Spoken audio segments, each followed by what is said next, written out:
Bonsoir. Je vous laisse vous présenter à notre public. Bonsoir à toutes et à tous. Donc voilà, je dois me présenter, donc c'est ce que je vais faire. Je propose qu'on commence par le commencement. Car vous voulez dire, excusez la vie.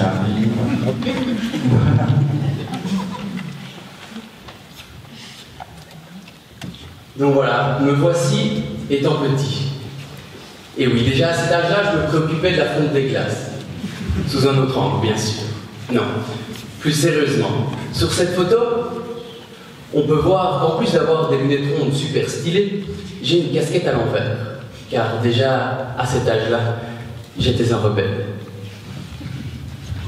Donc, qui suis-je?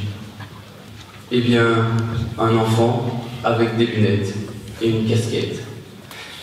Et si j'ai cette casquette sur la tête, c'est pas un hasard. C'est parce que maman et papa poule avaient peur que j'attrape une insolation.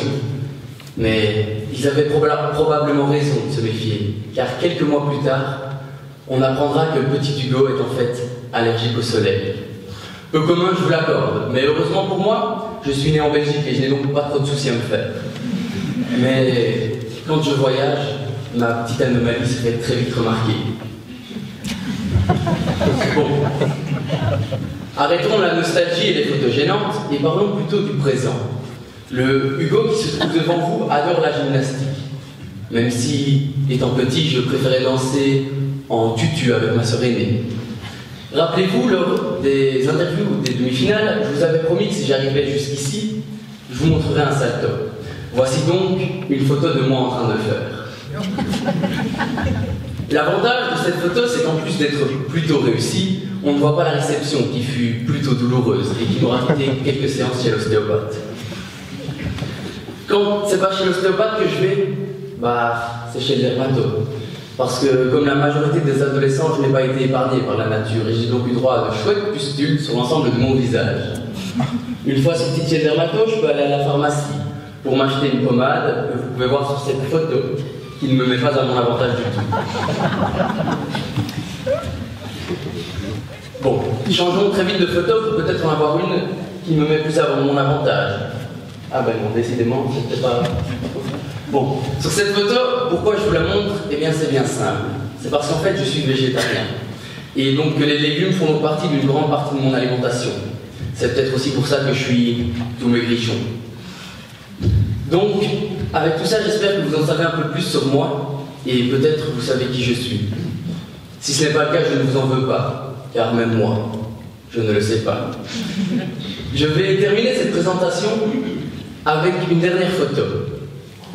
Cette photo, c'est moi au demi-finale, et c'est sûrement moi à l'instant. Je suis devant vous, et contraint de vous parler, je stresse. Et c'est exactement pour ça que ma salive se fait si rare. Vous allez donc, excusez-moi, mais devoir supporter de telles grimaces que je fais pour récupérer un peu de salive tant bien que mal.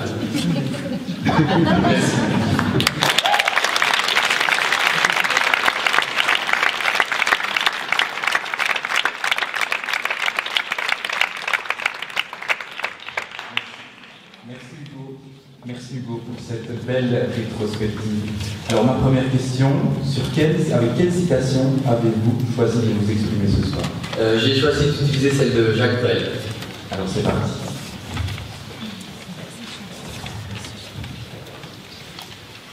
Si je suis toujours ici devant vous, c'est parce qu'il me reste des choses à dire. Et si j'ai la chance de vous parler à vous, c'est parce que les juges ont décidé de me choisir. Et ils ont décidé de me garder, peut-être parce que j'ai utilisé leur pitié. En effet, déjà lors de mon premier passage, j'ai dit que j'avais plus de boutons que de poils sous le menton. Et je n'ai cessé de vous tirer la langue sous prétexte d'un manque de salive. Mais c'est peut-être simplement parce que je suis un enfant.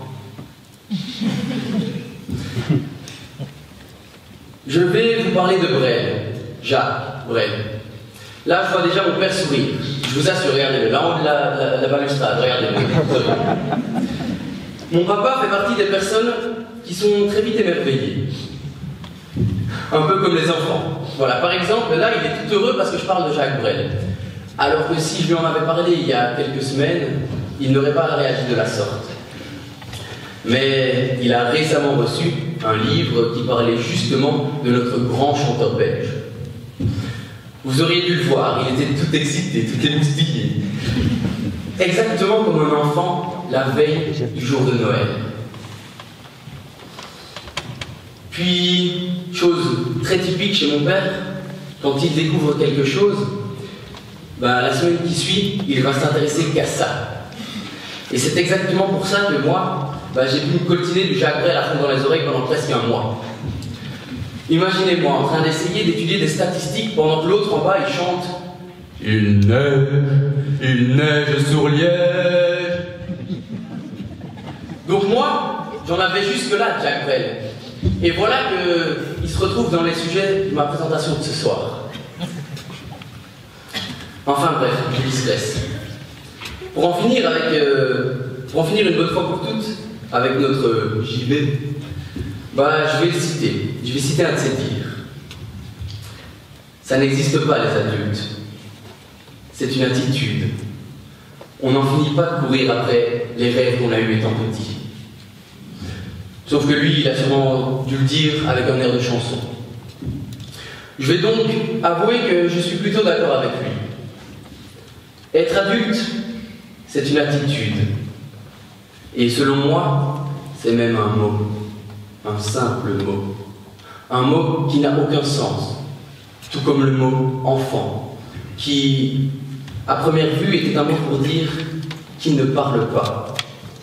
Mais les enfants, mesdames et messieurs, les enfants, c'est ceux qui parlent le plus. Ils parlent, ils posent des questions et encore des questions. S'il y a des parents dans la salle, ils ne pourront que me confirmer. Et moi, après tout, je suis un enfant, et je suis en train de parler. Le deuxième mot qui m'a interpellé dans cette citation, c'est le mot rêve. C'est celui qui, de la même manière, est épelé pour deux significations bien distinctes qu'il peut donner. Il y a tout d'abord celui qui fait référence au sommeil, qui, durant l'Antiquité, était expliqué par, soit, pour certains, une communication avec les dieux, ou pour d'autres, comme une malformation physique. Et puis, là, il y a Freud qui est venu mettre un peu d'ordre, un bon bout de temps après. Dans son ouvrage intitulé « L'interprétation des rêves », il va nous expliquer que ceux-ci sont le résultat direct d'un impact avec le passé, ou encore que nous vivons quelque chose auquel nous n'avons pas eu le droit. La seconde signification est celle d'un objectif, d'un but à atteindre. Et celle-ci est selon moi plus adéquate à notre citation. C'est précisément à cet endroit que j'entre en désaccord avec l'idole de mon père. Car selon moi, on ne passe pas notre temps à courir après nos rêves. Du moins, je l'espère. Parce que sinon, moi, je vais pouvoir courir longtemps avant d'arriver sur la Lune. Donc non, on ne court pas après nos rêves. Les plus fantaisiques, on les oublie. Et les moins importants, on les abandonne. Mais ceux qui nous tiennent à cœur, on les réalise. Et finalement, selon moi, du jour où nous naissons jusqu'au jour où nous mourrons, nous ne cessons de grandir, de découvrir et d'apprendre. Benjamin Franklin l'a très bien résumé en disant « Le jour de ma mort, j'aurai enfin fini de naître ». En une seule phrase, il aura fait mieux que n'importe quel texte philosophique. En effet, un adulte n'est rien d'autre qu'un enfant qui a acquis des connaissances. Et malheureusement pour certains, Il a oublié des valeurs. Il a oublié le bonheur qu'avant il avait à toute heure. Donc pour conclure, je vais vous répéter qu'être un adulte, c'est juste une manière de penser, et qu'il ne faut pas courir après ses rêves, mais bien les réaliser. Et que, au cours d'une vie, on ne cesse jamais de changer. Finalement, je vous dirais que Jacques Brel, j'en ai assez entendu parler, mais que malgré tout, il avait fortement raison dans sa manière de penser. Je pense même vous l'avoir prouvé avec l'histoire de mon papa qui a quand même 50 ans, mais qui malgré l'âge se comporte comme un enfant. Je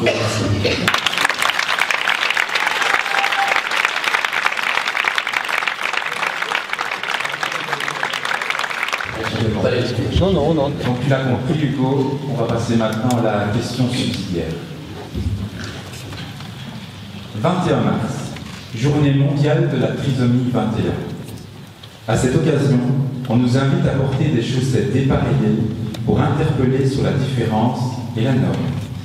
Que pensez-vous de toutes ces actions qui sont définies par des symboles, que ce soit des vêtements, des rubans, des pins, des gilets ?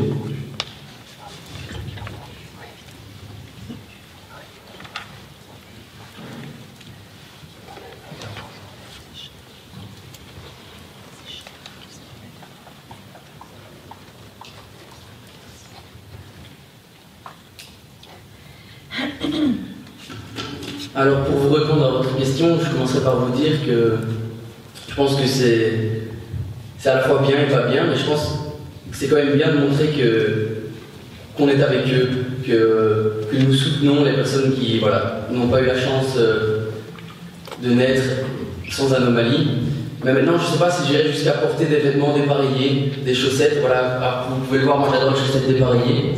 Mais maintenant, je ne sais pas si je les mettrais pour une journée un peu triste.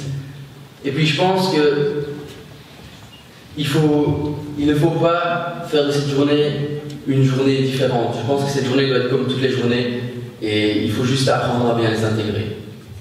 Voilà. Merci Hugo.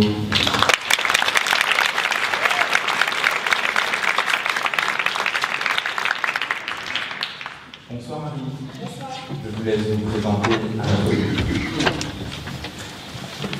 3 minutes. On m'a donné 3 minutes pour m'exprimer devant vous à propos de moi-même. L'exercice peut paraître d'une simplicité enfantine, mais quand, comme moi, votre vie représente tout ce qu'il y a de plus banal, croyez-moi que 3 minutes, c'est beaucoup trop. Pourtant, il a fallu que je me mette à écrire. J'ai donc rédigé mes premières lignes en me présentant grâce à mes origines. Grecque, française, belge, syrienne. Puis, j'ai rajouté quelques mots sur mes hobbies, sur ce que j'aime faire dans la vie, sur mes aspirations futures. Une fois ce premier jet fini, j'ai commencé à le répéter. Mais, de vous à moi, au bout de la 5e ligne, je commençais déjà à somnoler. Et puis, honnêtement, je ne pense pas me tromper en affirmant que vous n'en auriez strictement rien mieux à faire de savoir que j'aime voyager, faire les magasins ou encore aller au cinéma. Ne me remerciez pas de vous avoir épargné un moment aussi ennuyeux, c'est tout à fait normal.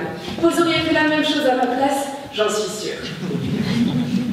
C'est donc après avoir banni cette idée que mon côté grand stressé est ressorti. J'ai commencé à paniquer, à retourner l'exercice dans tous les sens dans ma tête pendant des heures, dans le but de trouver une alternative correcte pour me présenter à vous. J'ai alors eu une autre idée. Je me suis dit, tiens, et si je leur parlais de mes traits de caractère? Malheureusement, encore une fois, j'ai vite abandonné l'idée. J'avais à peine commencé à écrire sur mes qualités, donc que j'étais par exemple ouverte d'esprit et généreuse, que j'avais déjà l'impression de me jeter des bouquets de fleurs au visage. En plus de cela, si j'étais venue vous parler de mon caractère, il aurait bien fallu que je vous expose mes défauts. Mais bon, je n'allais quand même pas vous parler tout de suite de ma mythomanie aiguë, ni de mon hygiène de vie douteuse, et encore moins de mon goût prononcé pour la violence. Comme première impression, il y a mieux quand même. Après cela, j'ai eu encore des dizaines d'idées. Croyez-moi, ce n'est pas faute d'avoir essayé d'en trouver une bonne. J'ai imaginé vous raconter ma vie en dessin, en chanson, en danse. Mais, même si le ridicule ne tue pas, j'ai préféré vous éviter ce spectacle. Encore une fois, ne me remerciez pas. J'aurais aussi très bien pu vous parler des valeurs que je défends, telles que la solidarité, le respect ou encore la tolérance. Mais passer pour Miss Belgique qui essaye de séduire le jury avec son discours mielleux, très peu pour moi. Pour vous dire, j'ai même pensé à m'inventer une vie. Mais c'était assez risqué quand même. Une autre idée m'est alors apparue. Tiens, je pourrais peut-être partir de l'idée que... Ah mais attendez, parce que je parle, mais... Ah oui, c'est bien ce qu'il me semblait. Les 3 minutes sont déjà écoulées. Ah, ça c'est tout moi. Je n'arrive jamais à aller droit au but. Ah, c'est vraiment dommage.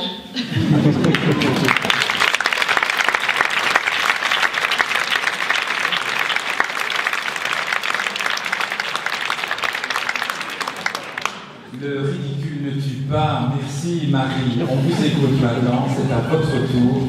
C'est votre prestation. Notre société a toujours été régie par la compétition. Que ce soit à l'école, au travail ou tout simplement envers soi-même.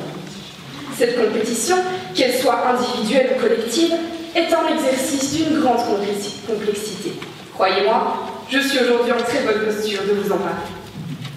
Se dépasser personnellement, faire preuve d'originalité, de créativité, arriver là où on ne nous attend pas, faire preuve d'audace, telles sont les caractéristiques d'un grand compétiteur.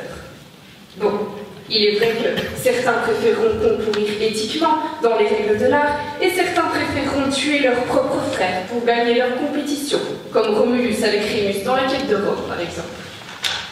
Enfin soit, en employant des moyens politiquement corrects ou non, l'objectif de la compétition est le même pour tout le monde. Être le meilleur. Chose que, visiblement, les chaînes de télévision ont bien du mal à comprendre. Remarquez qu'au niveau de la nullité, de l'ineptie et de la stupidité, aujourd'hui, ce n'est pas le choix qui manque sur le petit écran.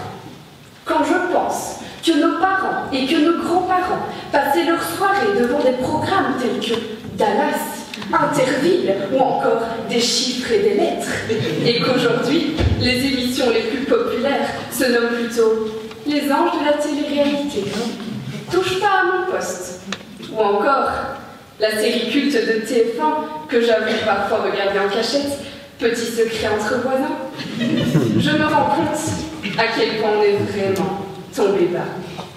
Pourtant, je pense qu'on se rend tous ici bien compte que ces programmes sont purement et simplement bêtes. Mais je sais que c'est idiot. Je regarde juste comme ça pour me divertir.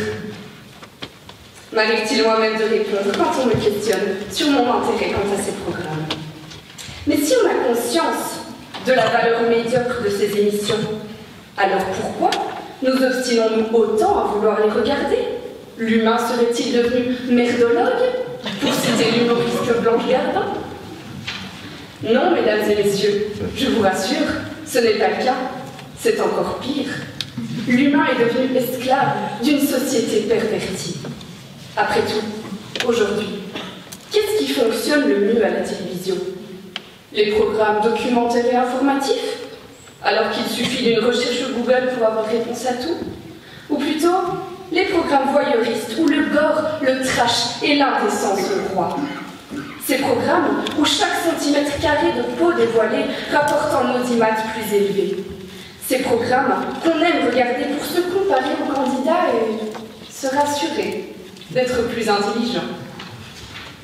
Prenons maintenant l'exemple d'un domaine technologique encore plus vil que la télévision, tant la censure s'y fait rare. Les réseaux sociaux. Combien de fois, étant plus ou moins jeune, n'ai-je pas été profondément choquée des images que j'ai pu y trouver? Animaux torturés, femmes violées ou encore bains de sang, ces horreurs y circulent à outrance. Encore récemment, la vidéo de l'attaque terroriste en Nouvelle-Zélande a été diffusée en direct sur Facebook pendant 17 longues minutes avant d'être supprimée. C'est alors ici que j'ai envie d'attirer votre attention, mesdames et messieurs. Pensez-vous réellement qu'une aussi grosse entreprise que Facebook n'a rien su faire avant 17 minutes? N'était-ce pas plutôt une stratégie délibérée de la part du réseau social pour attirer de l'audimat? Et ce n'est pas les exemples qui manquent pour ce genre de stratégie. L'émission Touche pas à mon poste, qui enchaîne scandale sur scandale, par exemple, à cause, ou devrais-je plutôt dire grâce, à des chroniqueurs sexistes et homophobes. Pensez-vous réellement que c'est à cause d'innocentes maladresses que leurs esclandres continuent? C'est sans parler du géant Netflix, qui a cru bon, entre autres, de réaliser une série documentaire sur l'enlèvement véridique de l'enfant Madeleine McCann en 2007. Mais dans quel but? Sensibiliser les jeunes parents ou divertir sur le drame qu'a représenté cette affaire? Oui, mesdames et messieurs, on en est vraiment arrivé là. Et nous, qu'est-ce qu'on fait? Eh bien, on clique. Chaque humain a en lui deux parts de curiosité. De la bonne curiosité et de la curiosité malsaine. La télévision et les médias n'ont fait qu'exploiter cette faiblesse résidant en chacun de nous afin de façonner des programmes qui rapportent. Oui, le profit. Je ne vous apprends rien en exprimant qu'il a toujours été question de cela. Le politiquement correct, on ne sait plus ce que ça veut dire dès qu'il est question d'argent. Comme disait M. Bedos, depuis que toutes les chaînes se livrent cette bataille pour l'audimat, parler de l'intelligence à la télévision, c'est comme si l'on distribuait des guides gastronomiques au Sahel. En d'autres mots, déguster de la gastronomie en plein désert serait aussi absurde que d'observer de l'intelligence à la télévision. C'est ici toute son erreur. Après tout, n'est-ce pas une véritable prouesse intellectuelle que d'arriver à rendre le téléspectateur esclave de sa propre curiosité malsaine? Merci de votre écoute.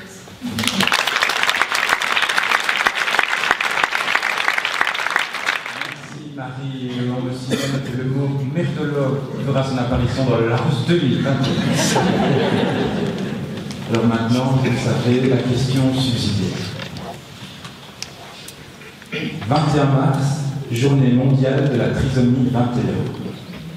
À cette occasion, on nous invite à porter des chaussettes dépareillées pour interpeller sur la différence et la norme. Que pensez-vous de toutes ces actions qui sont définies par des symboles, que ce soit des vêtements, des rubans, des pins, des gilets?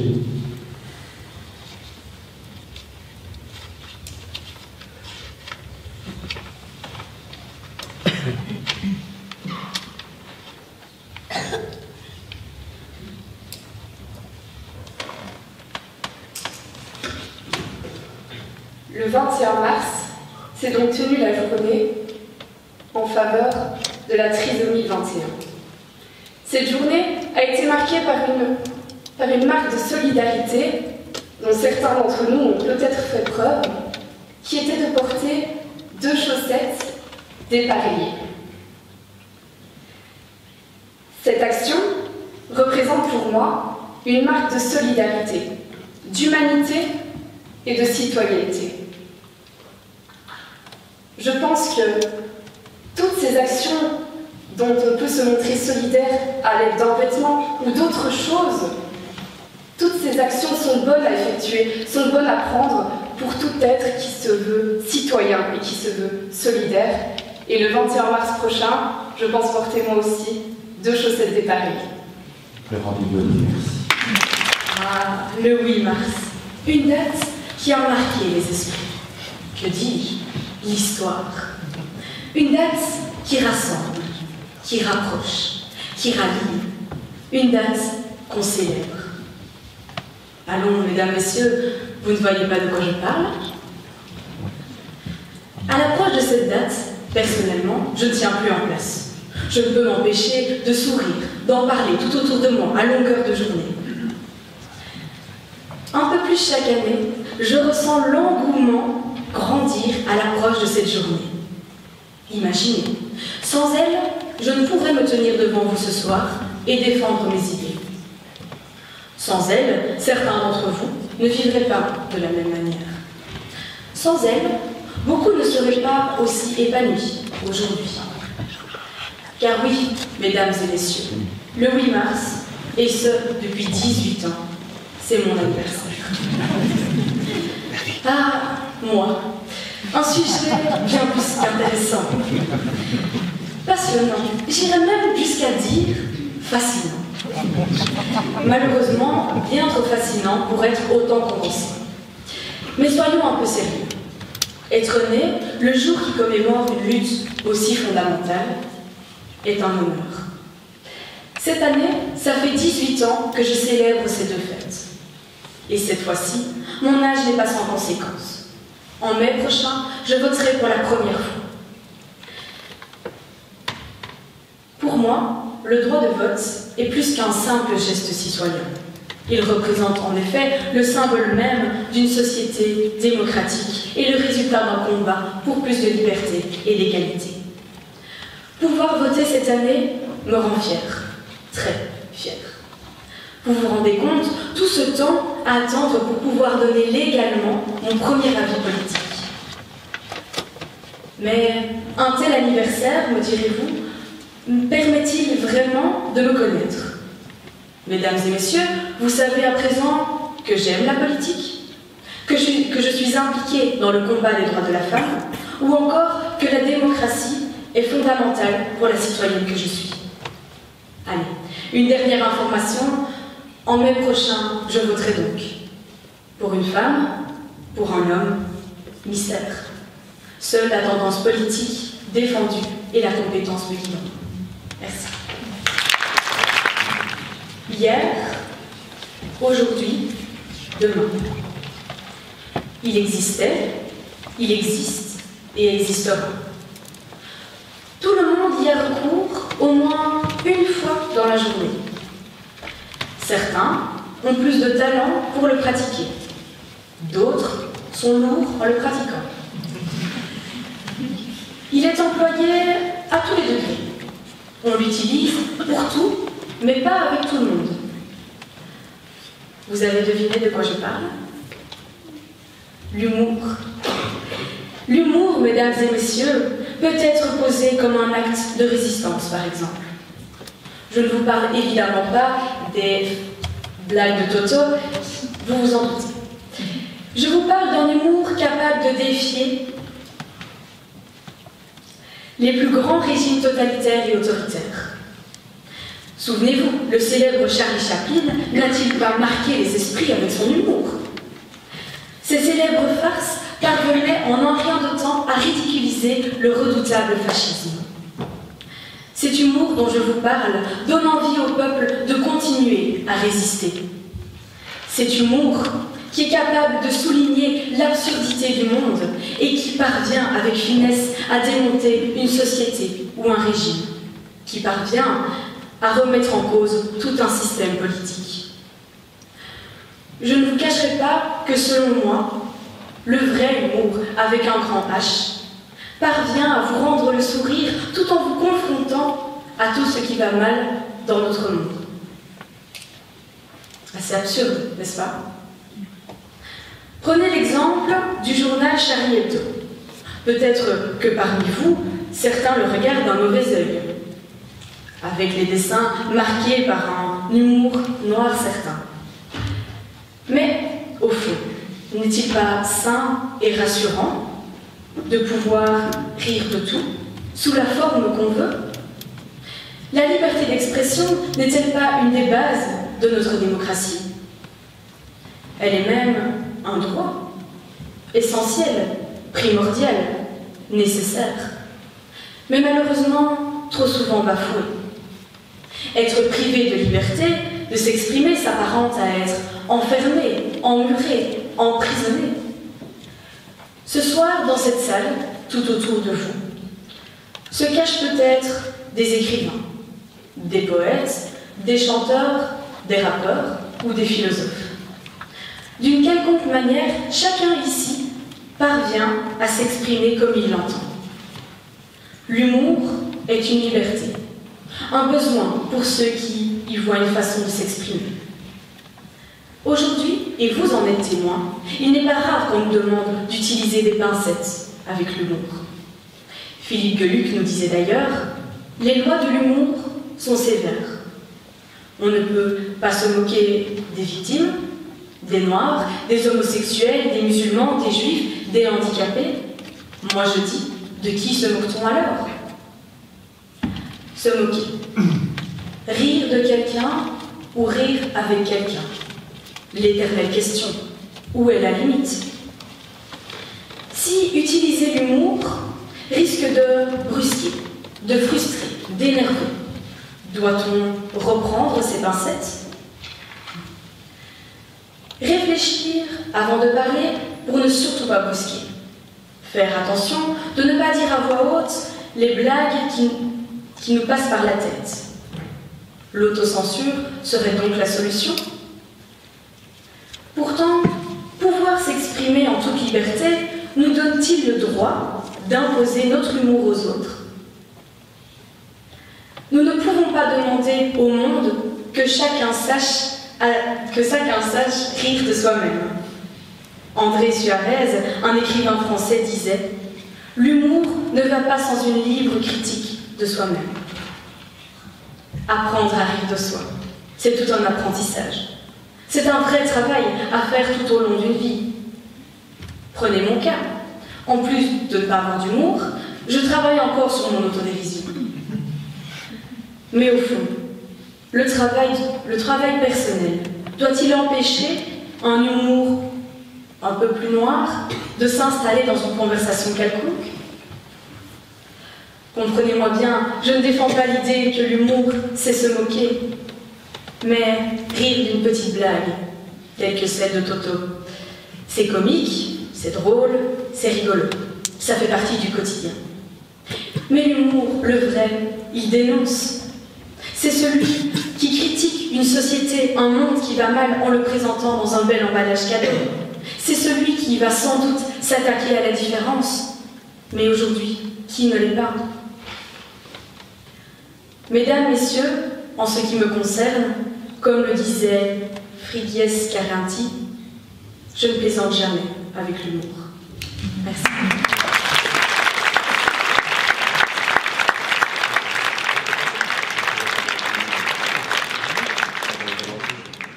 L'humour est un besoin, vous l'avez dit. Merci Manon. À présent, la question subsidiaire. 21 mars, journée mondiale de la trisomie 21. À cette occasion, on nous invite à porter des chaussettes dépareillées pour interpeller sur la différence et la norme. Que pensez-vous de toutes ces actions qui sont définies par des symboles, que ce soit des vêtements, des rubans, des pins, des gilets ?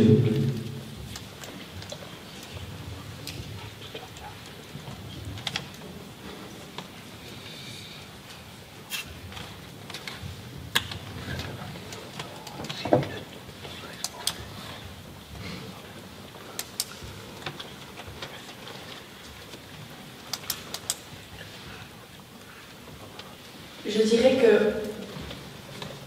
si porter des symboles peut en aider certains à apporter un soutien à ceux qui sont victimes de la trisomie 21, tant mieux.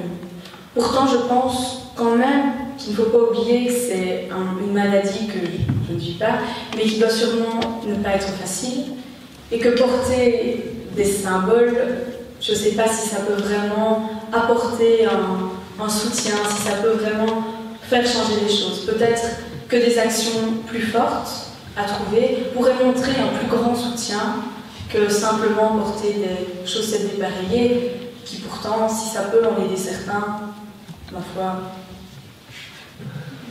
Merci. Votre sujet. Alors mon sujet c'est celui de Jacques Brel, donc les adultes ça n'existe pas, c'est une attitude. Mesdames et messieurs, chers jurés, cher public, bonsoir. Quelle magnifique organisation de ce tournoi d'éloquence. Pourtant, je ne recommanderais pas aux claustrophobes d'y participer.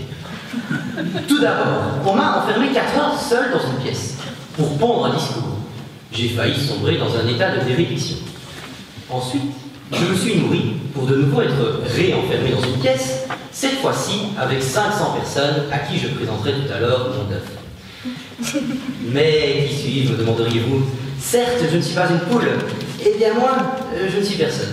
Personne, car je suis une poussière de passage dans l'univers. Mais tout de même, lorsque mes parents décidèrent de me donner un prénom, ils choisirent Liam.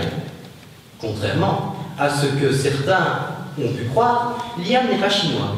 C'est le diminutif de William. Traduction anglophone de Guillaume.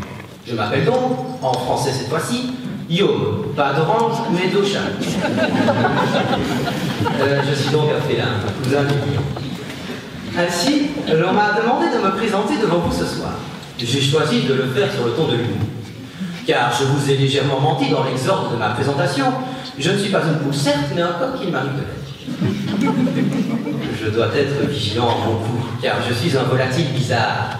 J'ai une crête, 2 pattes, mais j'ai beau chercher sur mon visage, je n'arrive pas à trouver où elle est. Mais cessons. Il est bon de faire des jeux de mots sur les auteurs français que ma mère aime, mais je vais tenter de faire preuve de sérieux le temps d'un instant. Je suis un adepte des maths et du trading, que je pratique le soir. Moment que je préfère dans mes journées. Je m'y casse la tête, avec pour accompagnement le mouvement 1 du concerto numéro 2 pour piano de Rachmaninoff. Oui, j'aime la musique classique, l'opéra et l'art en général. De la littérature, en allant de Maupassant à Saint-Exupéry, à la peinture, avec Salvatore Dali et sa Tentation de Saint-Antoine, seul au milieu d'un désert avec son esprit. Je dois dire que je suis un amoureux des voyages. Physique, certes, mais de l'esprit, ah oui.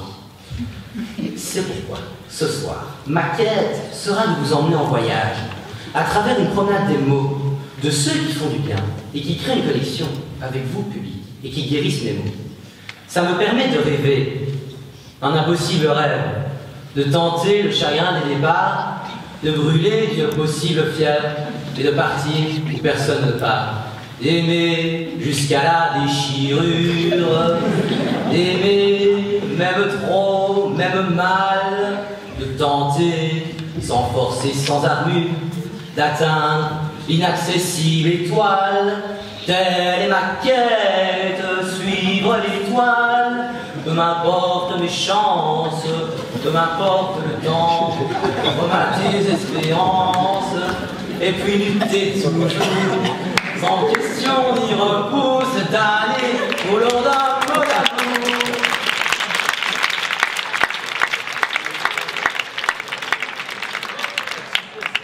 Je sais ce verrou.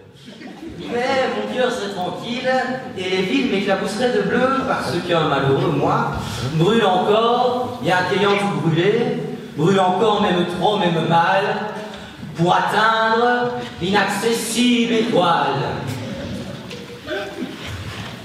Ah oui, ça n'existe pas, les adultes. C'est une attitude. Lui, Brel, n'a pas fini de courir après ses rêves d'enfant. Enfin, maintenant, il a arrêté puisqu'il est mort. Mais je pense que si je devais mourir comme lui, je n'aurais pas de rêve. Pourquoi me demanderiez-vous? À mon sens, la réponse est simple. Car à mes yeux, il a toujours su garder son âme d'enfant. C'était un adulte, certes, mais un adulte avec une joie d'expression qui est sans nom. Alors bien sûr, l'on pourrait se demander qu'est-ce qu'un adulte, qu'est-ce qu'une attitude et que sont les rêves. Pour ce qui est de l'adulte, Larousse nous dira que c'est une personne arrivée au sommet de sa croissance psychologique, physique et mentale. Étant plutôt dubitatif quant à cette définition, j'ai abandonné l'idée de demander l'avis de la blonde ou de Robert.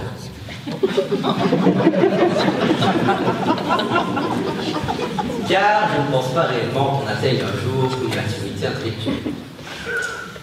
La preuve est qu'un élève obtenant son CESS à 18 ans est déjà considéré comme l'état par un adulte.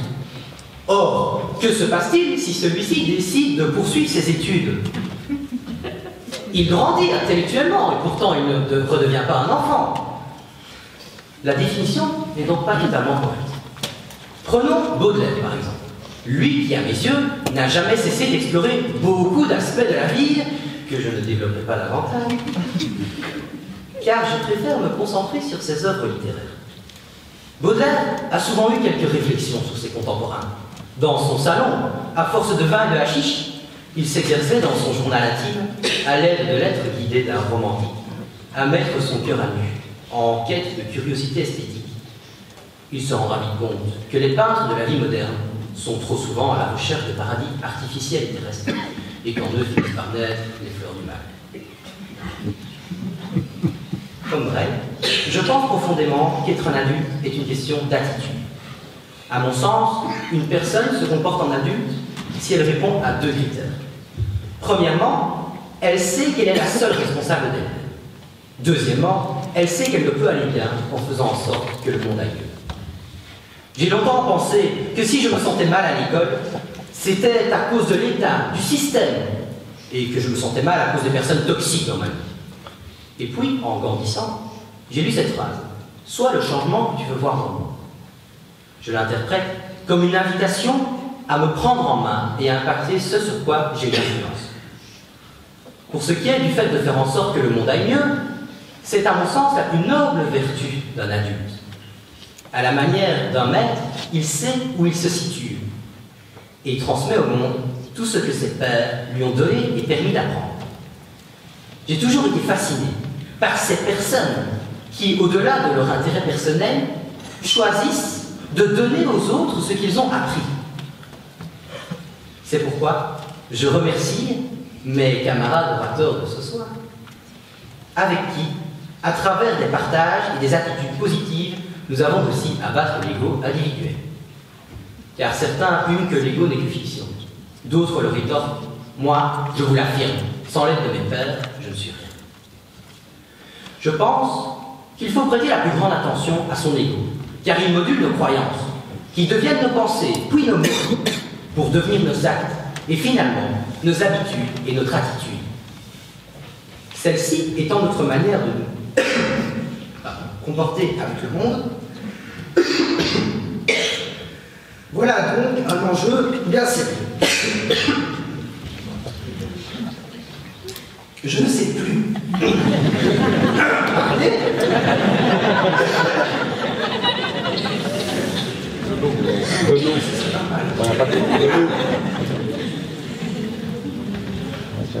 Je ne sais plus qui a dit cette phrase.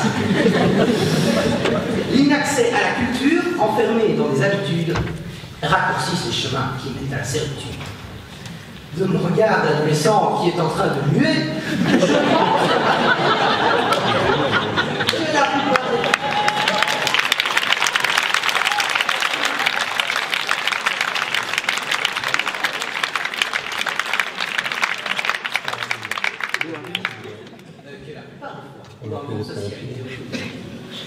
On l'enfermait dans ses habitudes et on réduisait son accès à la connaissance et à la culture. J'aimerais pour cela vous parler de la femme, avec un grand F. Je ne vais pas faire la critique de l'école des femmes. Il faudrait utiliser des pensées qui appartiennent au passé et des mots d'hier. Du mensonge à la vérité, nous pourrions parler de la condition des femmes. Moi, je m'en inspire.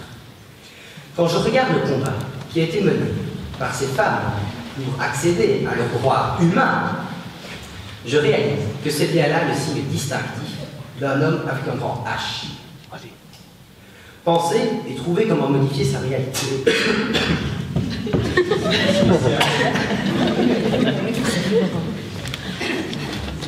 C'est ça aussi, avec ton éloquence. Oui, ça c'est parce qu'on n'avait pas d'eau dans les 80.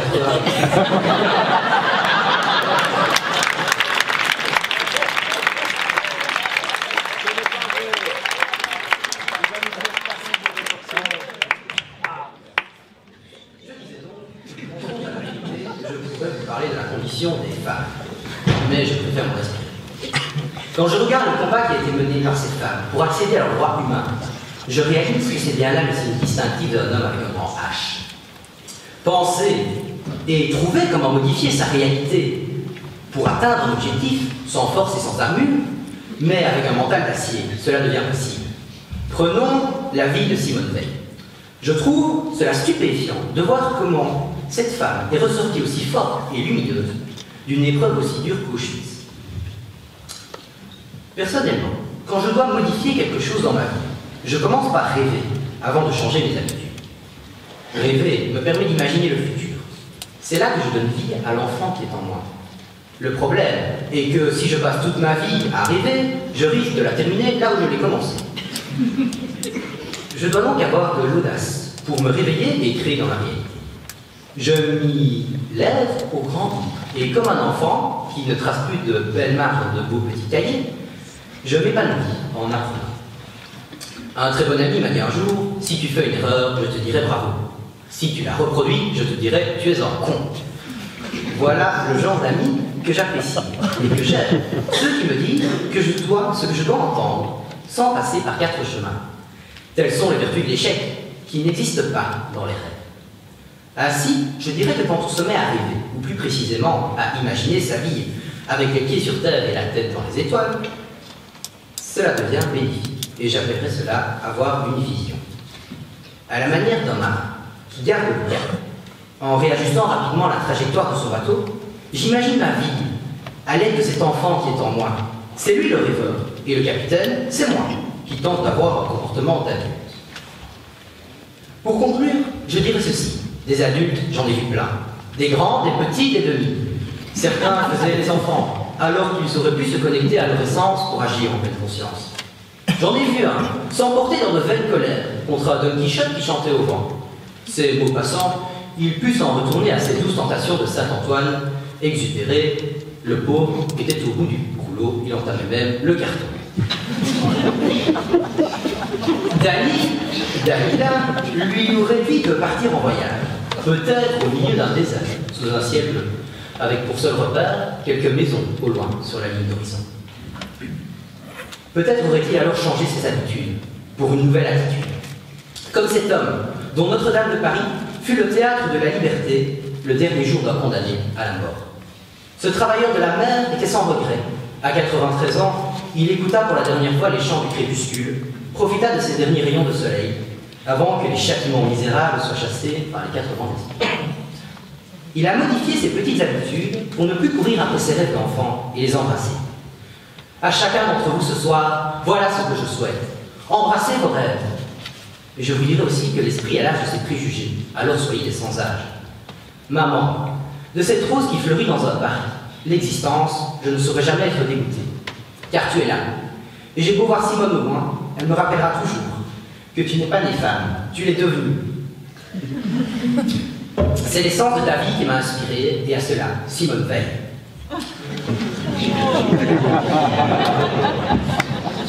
Alors, ça n'existe pas les adultes. Et pour ma part, j'espère toujours pouvoir garder en moi ma joie d'enfant. Et le jour où je partirai, après avoir vibré pour ma quête, j'espère pouvoir être comme Jacques Brel, une étoile dans le ciel.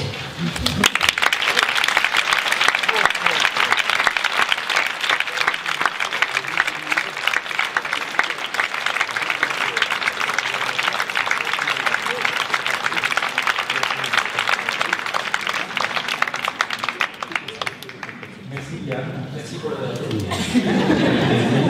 Alors, vous ne le savez peut-être pas, mais un journaliste de la RTBF se trouve ici. Alors, candidat au tournoi d'éloquence ce soir, peut-être de vote demain. Trêve de plaisanterie, un peu plus sérieux maintenant, la question subsidiaire. 21 mars, journée mondiale de la trisomie 21. À cette occasion, on nous invite à porter des chaussettes dépareillées pour interpeller sur la différence et la norme.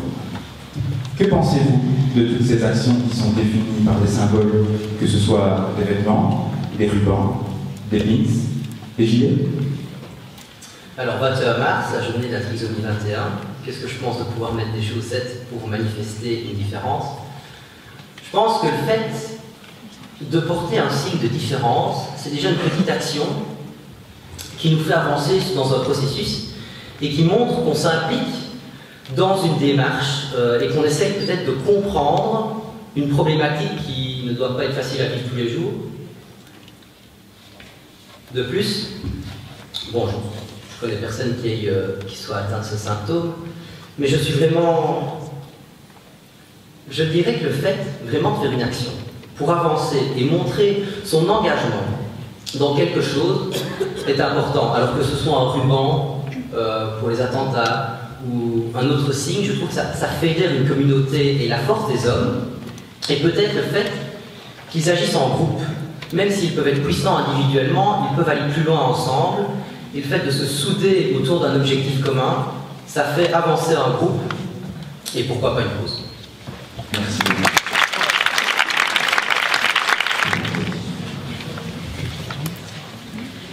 Puisqu'il est question de se présenter, je commencerai par dire que je suis inquiète. Non, pas à l'idée de m'exprimer devant un aréopage si magistral. Je ne suis pas non plus inquiète à l'idée de me retrouver dans cette salle magique et chargée d'histoire où tout artiste wallon digne de ce nom rêverait de se produire parce que là, je suis terrorisée. Pour en revenir à cette inévitable présentation, je suis simplement inquiète. Je suis inquiète à l'idée de vous faire penser que je fais de la provoque gratuite, démagogique. S'il s'agissait d'un entretien d'embauche, je ne dirais pas, mais ici, je ne cherche ni à me faire entretenir, ni à débaucher qui que ce soit. Suis-je ici pour me vendre? Y a-t-il quelqu'un à vendre ici?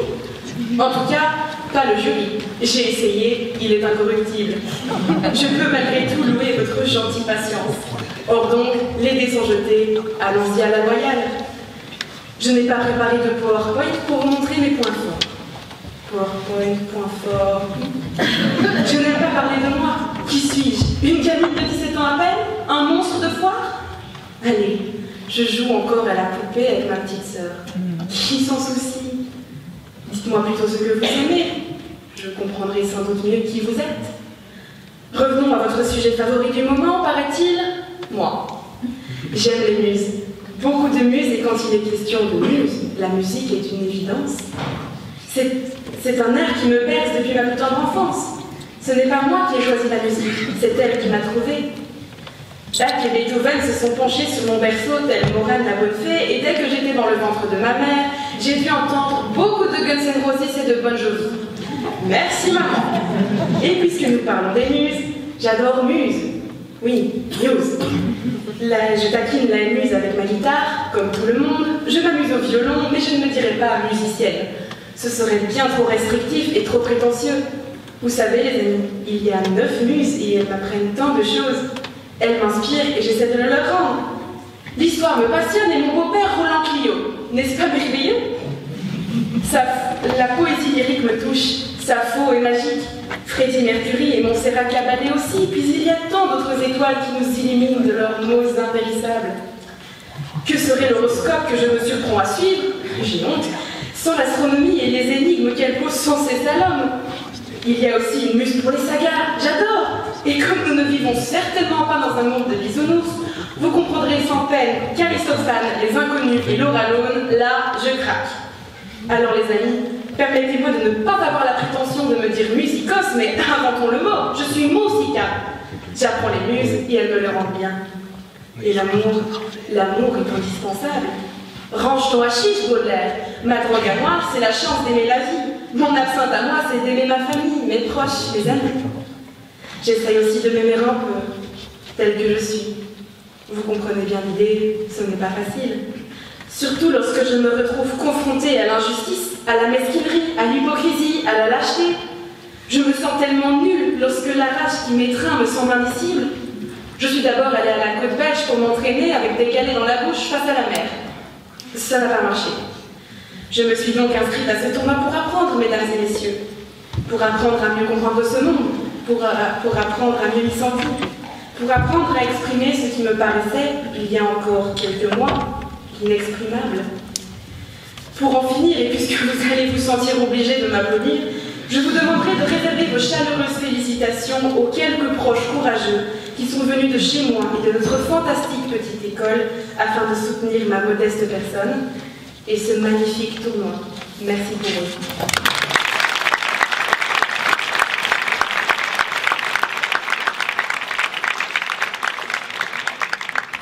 Vous avez raison, merci, et merci de votre fidélité à ce tournoi.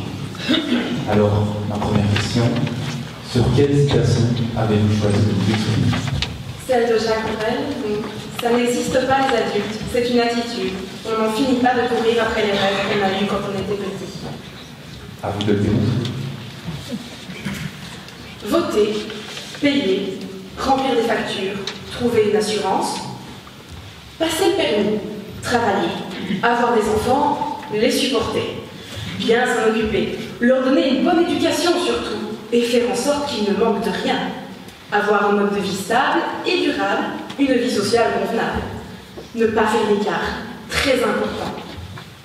Je pourrais continuer encore longtemps, mais toutes ces contraintes, que dis-je, ces devoirs, sont ceux qui font de vous tous ici ce soir, mesdames et messieurs, des adultes. Ah, vous êtes contents, pas vrai? Vous devez être parfaitement heureux et accomplis si vous remplissez toutes ces conditions. Enfin, heureux, je ne peux que supposer que vous l'êtes. J'ai une question, les amis. Rêvez-vous encore? Vous, monsieur, vous vouliez devenir astronaute. Et vous, maintenant, vous êtes ingénieur? C'est bien beau de construire des fusées, mais ne voudriez-vous pas monter à bord de l'une d'entre elles et vous projeter dans les étoiles? Vous, madame, à peine saviez-vous marcher que vous vouliez devenir une princesse. Oh, pardon, j'ai dû vous confondre avec Delphine Noël. Peu importe ce dont vous rêviez étant enfant, l'avez-vous réalisé dans votre vie d'adulte? Et puis, avez-vous le sentiment d'être un adulte? Nous allons éclairer ça ensemble, pas de panique. Loin de moi l'idée de jouer à casse-bonheur comme notre bon vieux Socrate. Quand devenons-nous adultes? À quel âge peut-on se dire « ça y est, je suis adulte » S'il y a une ligne de départ pour la longue course qu'est la vie d'adulte, je ne la vois pas car dans 11 mois, j'aurai 18 ans. Comment me voir en tant qu'adulte alors que je ne peux même pas porter du lait à ébullition sans abîmer un four encore plus vieux que moi? Et oui, du lait qui déborde et coule dans la porte du four, moi qui panique, une maman qui court et hop, tout un avenir remis en question. Bref, j'aurais beaucoup de mal à me dire adulte à 18 ans. Quand alors? À 25 ans? Âge du diplôme pour certains, pour d'autres du premier enfant? Oui, peut-être que c'est à ce moment-là que l'on devient un adulte. Et vous savez quoi? Être adulte, c'est surcoté. Sérieusement, qui, à 17 ou 40 ans, peut bien avoir envie de payer des taxes, des factures, des contributions? Pas moi, je vous le garantis. Ce soir, si vous me le permettez, j'aimerais vous faire part d'une vérité découverte par un homme incroyablement perspicace. Les adultes n'ont pas compris le jeu, mais ils suivent quand même les règles. Orelsan, icône du rap français. Une référence que certains jugeront sans doute pauvre, mais qui me permet néanmoins de vous percer à jour, vous les adultes. Comme le disait Brel, ce n'est qu'une attitude. Si je vous passais le micro et vous demandais qu'est-ce qu'un adulte, vous ne seriez pas beaucoup plus avancé que moi, pas vrai? J'aimerais donc vous demander de retirer vos masques d'adultes pour écouter la suite de mon discours. Les taxes et les factures, oubliez-les un instant. Le travail et les responsabilités aussi. Quant à vos enfants, essayez de penser comme eux, de voir le monde avec cette étincelle rêveuse dans les yeux. Ce soir, faites comme elle, l'Arménien, et admirez les étoiles. Je vous promets de vous y emmener un peu plus tard.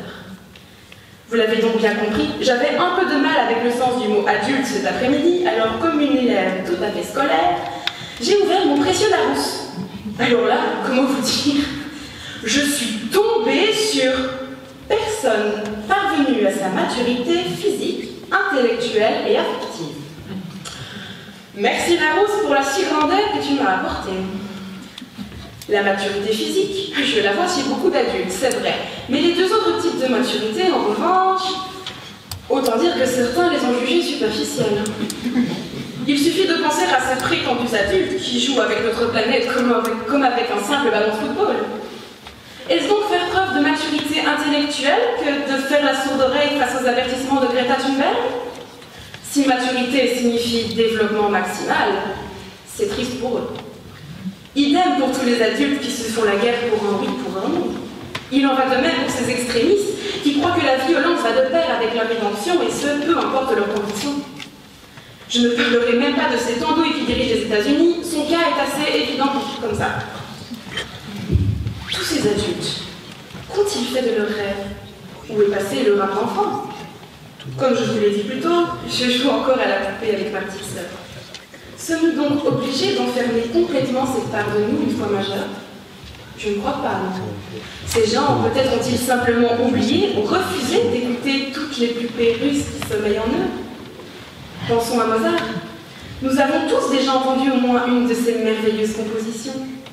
Si le petit Mozart, en grandissant, avait arrêté de jouer de la musique et d'aimer son art passionnément, aurions-nous jamais eu l'occasion de laisser la flûte enchantée ravir nos tympans?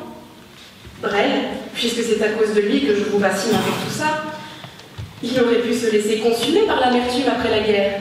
Il a malgré tout persisté à écrire et il est devenu l'icône que nous connaissons aujourd'hui. Le problème des adultes, c'est qu'ils ne prêtent plus attention à leurs rêves. Y verrait-il les origines de l'univers que leur esprit resterait fixé dans l'humus? C'est bien dommage, car quand nous rêvons, une vision du monde bien plus intéressante s'offre à nous. Scipion Émilien, vainqueur de Carthage lors de la Troisième Guerre punique, a lui aussi eu droit à son rêve. Son grand-père adoptif lui est apparu en songe et lui a montré tout ce qui entoure la Terre et les petits êtres humains. Il l'emmena voir les étoiles, la lune, le soleil et toutes ces choses qu'il s'obstinait à ignorer. Il lui montra ces divins parcours cycliques des étoiles éternelles qui illuminent le ciel chaque nuit et qui, même si nous ne les voyons pas toujours, sont bien là, loin au-dessus de nos têtes. Et ce grand homme, il raconta à Scipion tout ce qu'il accomplirait pour Rome. Qu'a fait notre brave Scipion à son réveil? A-t-il oublié son rêve? Bien sûr que non. Il y a cru, il s'est battu et il a détruit Carthage une fois pour toutes. Je ne raconte certainement pas cette histoire avec autant de talent que Cicéron, pardonnez-moi. Ce que je veux vous dire, c'est que réaliser ses rêves n'est pas impossible. Il suffit d'y croire et de travailler dur. Les rêves ont rarement tendance à se réaliser grâce à une quelconque intervention du destin. Moi, mes rêves, je pourrais vous en parler longtemps. Réussir les études que j'entreprendrai dès l'année prochaine, devenir une avocate digne de ce nom, défendre les causes qui me tiennent à cœur, ne jamais cesser de chanter et de jouer de la musique. J'ai beaucoup de rêves et il y en a un qui surpasse tous les autres. Jamais, au grand jamais, je n'oublierai l'enfant que j'étais et l'adolescente que je suis. Je n'oublierai jamais mes rêves, mesdames et messieurs. Je crois que c'est ce qui importe le plus. Ce soir, j'espère avoir réveillé l'enfant rêveur qui dormait depuis bien longtemps au plus profond de votre être. Oublier nos rêves, c'est oublier qui nous sommes. Oublier qui nous sommes, c'est nous perdre à jamais et devenir cette personne aigre et dépourvue de chaleur humaine où nous détestons croiser la route. Renier son âme d'enfant, c'est la pire tragédie qui puisse frapper qui que ce soit. J'ai moi aussi fait un rêve il y a peu.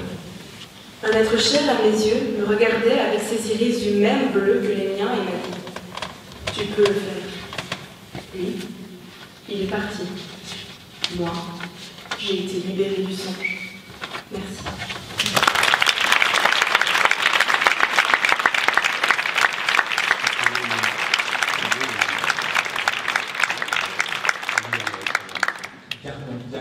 Merci Céline pour ce retour en enfance. Alors tout de suite, maintenant, vous le savez, la question subsidiaire. 21 mars, journée mondiale de la trisomie 21. À cette occasion, on nous invite à porter des chaussettes dépareillées pour interpeller sur la différence et la norme. Que pensez-vous de toutes ces actions qui sont définies par des symboles, que ce soit des vêtements, des rubans, des pins, des gilets?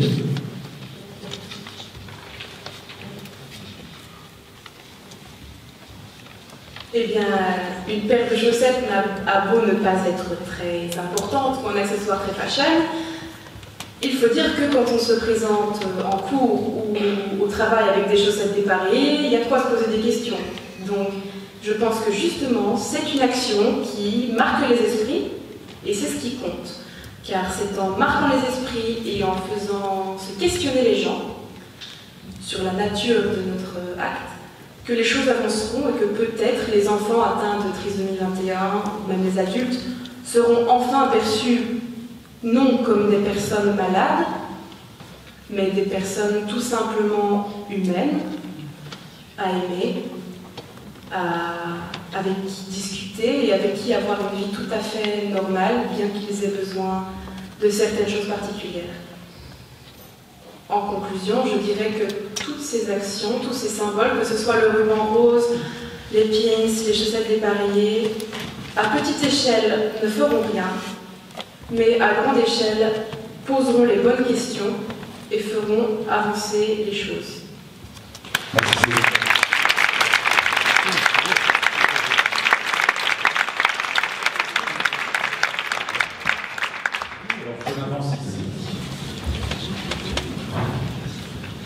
Ça, c'est moi. Madame Zuni. J'ai 17 ans. Et ce petit cœur rouge, rempli d'amour que je n'hésite pas à donner, eh bien, c'est le mien. Elle, c'est la meilleure des mamans. Et lui, c'est le meilleur des papas. Ma petite star, Aya. Et mon petit boxeur, Saïd.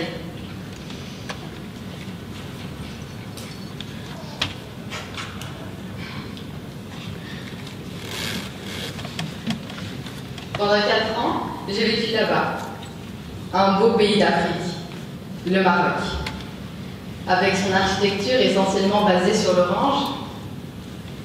Là, j'ai appris l'arabe et j'ai rencontré des personnes exceptionnelles. Oh, et voilà ce qui occupe tout mon temps libre, les livres. Sentir ces feuilles blanches entre mes doigts et lire ces phrases qui m'agrippent le cœur et me transportent, c'est magique. Encore moi, et ma barre jaune. Alors oui, il y a encore un an, je détestais courir. Mais j'ai appris qu'il fallait laisser le temps et la chance à certaines choses d'être aimé. J'essaie encore avec les maths. En parlant d'école, en voici une qui ressemble à la mienne. Sa couleur dominante de l'extérieur est le vert. C'est là où j'ai passé presque toute mon adolescence. J'allais oublier le plus important, mes amis. Ceux qui ont été là quand ça n'allait pas. Ceux qui m'ont fait rire quand j'étais au bout du rouleau. Ceux qui ont séché mes larmes. Mes amis, c'est toutes les couleurs du monde réuni. Voilà, une petite évocation de moi-même en couleur.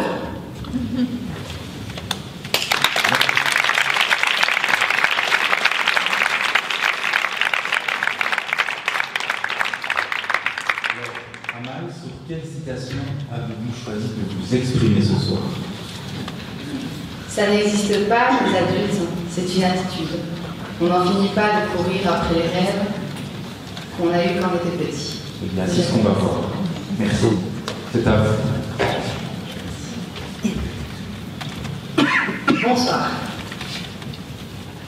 Comme je viens de vous le dire, dans ma présentation personnelle, je suis Amal. Mais pas seulement. À la maison, ces temps-ci, je suis un peu comme tous les élèves de ma classe, cette Amal stressée, qui a peur d'oublier de citer quelque chose d'important dans son travail de fin d'études. À l'école, je suis cet élève enthousiaste, qui aime rire et ennuyer ses camarades. Mais je pense qu'ils m'aiment bien. La preuve, ils sont ici aujourd'hui. Ce matin, j'étais une Amal pas comme d'habitude. Et vous savez pourquoi? Pour ça. Ce matin, j'avais peur. J'étais stressée. Puis j'avais hâte. Puis pas tant que ça. Oh, enfin! Arrête! C'est une expérience inoubliable. Fonce et profite au lieu de te plaindre. Oui, mais... Et si je leur plaisais pas? Puis 4 heures, c'est court, hein? Oh, puis les sujets... Je ne vais pas y arriver. Qu'est-ce qui m'a pris de sortir de ma zone de confort? Ma vie se résumait à école, maison, maison, école pendant longtemps. Mais cette année, j'ai décidé que ça allait changer. Aujourd'hui, je ne veux plus dormir pour rêver, mais me réveiller pour accomplir mes rêves. Ça aurait été une belle petite phrase pour terminer mon discours. Mais je ne fais que de commencer. À l'heure où j'écris ces mots, Monsieur Weber est venu me rappeler que j'ai beau parler, j'ai clairement un choix à faire. Le sujet. Mais je ne suis qu'un enfant. C'est les adultes qui font les choix. Adulte, hein? Qu'est-ce qu'un adulte? Merci à Liam et à Céline de l'avoir défini avant moi. Dictionnaire. Je prends quand même la peine de le citer. Personne, un adulte est une personne parvenue à sa maturité physique, intellectuelle et psychologique. C'est vers quel âge, ça? Je ne pense pas qu'ici, quelqu'un pourrait me dire qu'il a atteint sa maturité psychologique ou même intellectuelle. Et pourtant, il y en a des adultes ici. Enfin, ce qu'on appelle des adultes. À en croire la définition, on pourrait penser qu'être un adulte, c'est le moment où tout s'arrête. Le moment où chacun d'entre nous est arrivé en haut de la montagne et que nous sommes maintenant assez forts pour faire face au monde d'aujourd'hui. Que nous n'avons plus aucun effort à faire et qu'il nous suffit d'ouvrir les bras à la routine. Et comme une fleur, faner. Mais je ne suis pas d'accord. Car, comme le dit Paulo Coelho dans son livre L'Alchimiste, c'est justement la possibilité de réaliser un rêve qui rend la vie intéressante. Dans cette salle ce soir, je suis sûre qu'il y a des adultes. Les personnes qui vivent, enfin plutôt je dirais survivent, en attendant de mourir. Ces personnes qui chaque jour font la même chose. Et quand une occasion se présente à eux pour enfin sortir de cette routine, ils disent cette phrase que je ne supporte pas. J'ai grandi maintenant, c'est trop tard. Trop tard? Mais pourquoi trop tard? Vous avez encore du temps, et peut-être même plus que moi. L'âge n'a rien à voir. Au fond, vous resterez un enfant. Cet enfant que vous étiez. Cet enfant qui avait des rêves, cet enfant qui avait des ambitions, qui avait de l'imagination, qui vivait chaque jour comme une aventure. Où est-il? Pourquoi étouffez-vous sa voix? Car comme le dit Albert Einstein, celui qui ne peut plus éprouver ni étonnement, ni surprise, est pour ainsi dire mort. Cet enfant ne demande qu'une chose, c'est que vous l'écoutiez, que vous réalisiez vos rêves avant qu'il ne soit vraiment trop tard.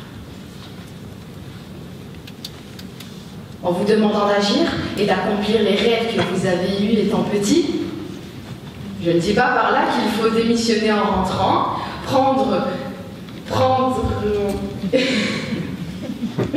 je ne dis pas qu'il faut démissionner en rentrant, prendre le premier avion vers une destination inconnue, ou même acheter la voiture de vos rêves, dont le prix est exorbitant, avec les dernières économies que vous avez.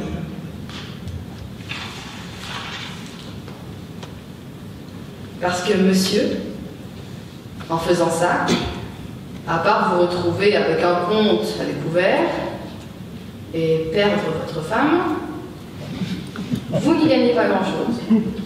Enfin, peut-être un peu plus de tranquillité quand vous regarderez votre match de foot.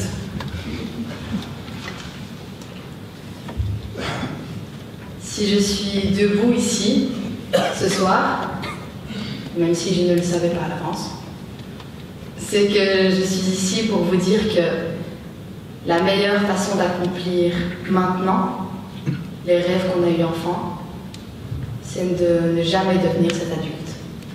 Merci. Merci.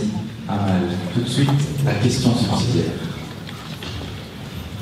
21 mars, journée mondiale de la trisomie 21. À cette occasion, on nous invite à porter des chaussettes dépareillées pour interpeller sur la différence et la norme. Que pensez-vous de toutes ces actions qui sont définies par des symboles, que ce soit des vêtements, des rubans, des pins, des gilets? Je pense que tout signe qu'on pourrait porter, tout ce qu'on pourrait exhiber pour montrer qu'on est différent, ça a un but. Comme vous dites aussi, gilet. Donc forcément, on pense aux gilets jaunes, qui, en mettant leur gilet jaune, montrent leur désaccord, leur mécontentement. Et donc c'est pour cela qu'ils font beaucoup de manifestations. Et en faisant ces manifestations, avec leur gilet jaune, on peut comprendre qu'ils sont en désaccord avec ce qui est mis en place. Et je pense que montrer chacun pour soi, avec des symboles, que ce soit des pins ou peu importe, c'est toujours une bonne démarche. Merci.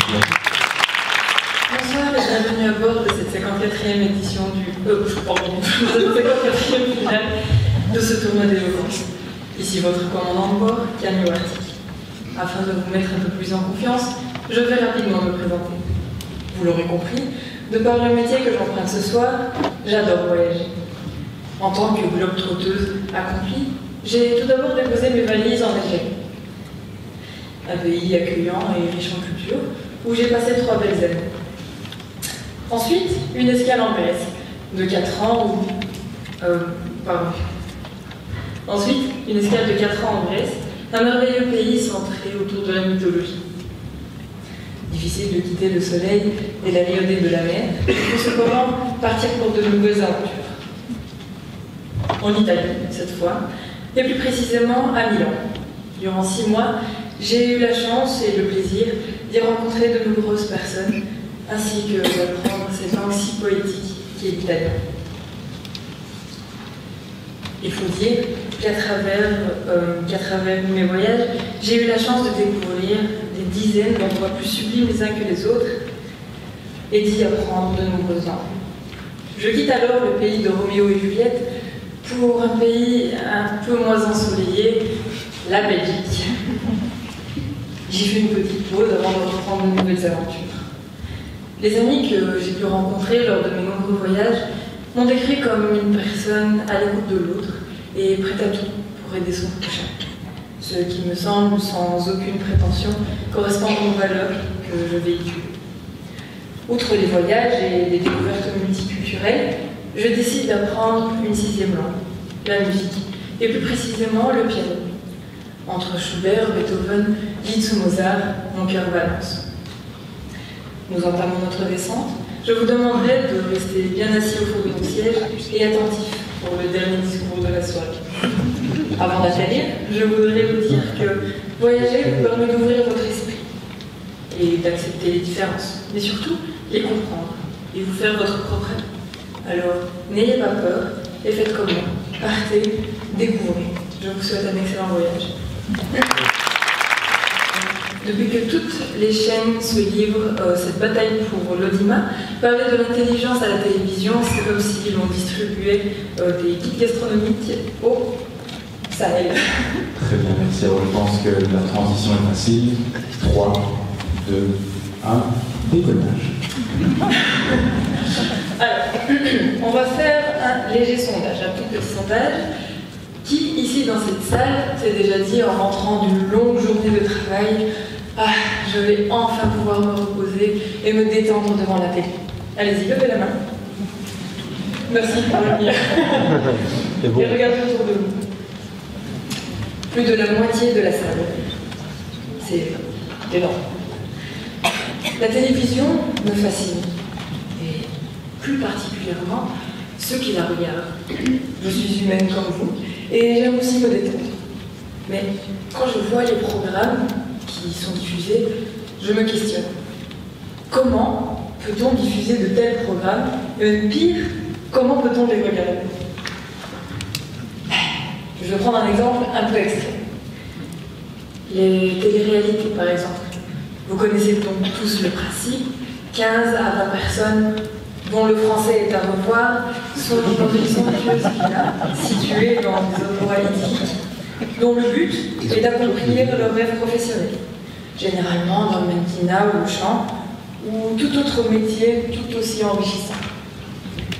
Donc, si nous revoyons dans l'ensemble, une personne lambda se détend en regardant d'autres personnes essayer de rattraper le temps perdu professionnellement et en suivant de près les éventuelles histoires d'amour ou disputes qui explosent pour différentes raisons totalement puériles telles qu'une dispute de shampoing. Vous imaginez bien que toutes ces mises en scène ne sont pas gratuites et donc coûtent énormément d'argent. Des sommes phénoménales sont dépensées pour abrutir les gens. Comme dans tous les domaines, il y a des extrêmes en tout. D'un côté, il y a la bêtise humaine, et de l'autre, on crée des émissions pour évaluer l'intelligence et la culture d'autrui, telles que qui veut gagner des millions. Donc, au lieu de s'enrichir et de détacher notre attention de nos écrans, on regarde passivement les connaissances d'autrui. Passons à une autre catégorie, les médias par exemple. Fonctionnent exactement avec le même principe. Seulement, inconsciemment, on pense que c'est plus sérieux, car c'est dit avec de plus jolis mots. Mais, personnellement, je préfère une triste vérité qu'un beau mensonge. Je vois les médias comme un magicien, qui attire notre attention ici, alors que tout se passe là. On peut nous faire croire tout et n'importe quoi. Je trouve que c'est peinant de voir que certaines personnes ne prennent même plus la peine de réfléchir et acceptent, boivent les paroles qui sont dites.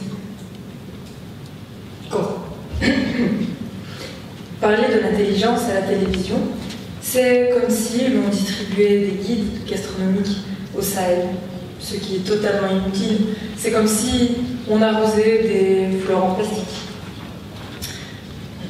Je préfère la qualité à la quantité. Mais au jour d'aujourd'hui, la qualité n'a plus de sens. C'est la quantité qui compte. Le maximum de vues sur YouTube, le maximum de j'aime sur Instagram par exemple. Je ne sais pas ce que vous en pensez, mais je m'inquiète. Je m'inquiète de la vision du monde. On ne regarde plus avec nos yeux, on ne ressent plus avec nos âmes, mais au travers de nos écrans. Je suis soucieuse de voir que dès le plus jeune âge, on sache manipuler les écrans, comme si c'était une évidence. Quand je vois mon petit frère absorbé par la télé et le temps qu'il met à réagir lorsqu'on m'appelle ne me laisse pas indifférente. Tout le monde regarde dans le même sens, suit le mouvement, et malheureusement, personne ne prend la peine d'enlever ses erreurs. Jusqu'où va-t-on aller?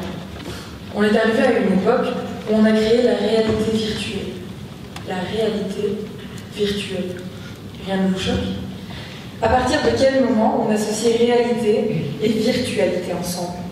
Donc, le principe de la réalité virtuelle est que nous portons des lunettes, comme un gros masque de plongée, et où on peut vivre une certaine expérience. Par exemple, un tour en montagne russe. On a le décor, les sensations, mais on reste sur place. Le pire dans tout ça, c'est que certaines personnes payent avec leur propre argent et sont contents.